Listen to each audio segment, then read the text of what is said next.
organizer's background. By the grace of God, this guy was born from a test tube because his mother was a lesbian. And so this gentleman grew up in a lesbian household, but by the grace of God, he came to salvation.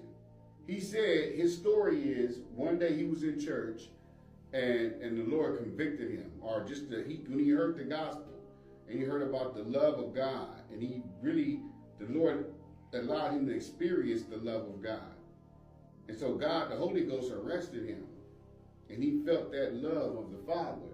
She found a lab, she walked in, and when she walked in, she told him, hey, I want to have a child, and I found you guys in the phone book.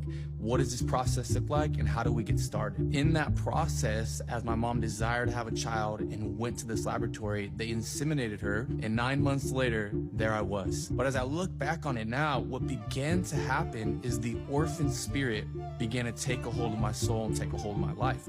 And so night after night, for a few nights in my room, the weeping would continue. The presence of God would increase. You know, the pastor comes up on stage and preaches a sermon. I have no clue what that pastor said to this day. All I know is I began to feel something in my soul, and it took all my attention. And so the pastor started sharing about Jesus and how we have to give our lives to him and surrender to him. Now, since I had no grid for God, I really didn't understand what he was saying. But I remember after that church service, I went home that night. And now as I look back on it, 12, 13 years ago, I was really saying this in my heart and in my dialogue and conversation with God.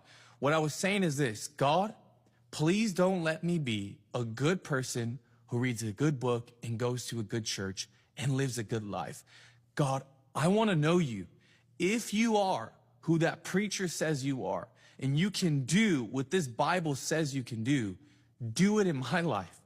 Do it in my heart. Do it in my family, because I was searching for the satisfaction of my soul. Though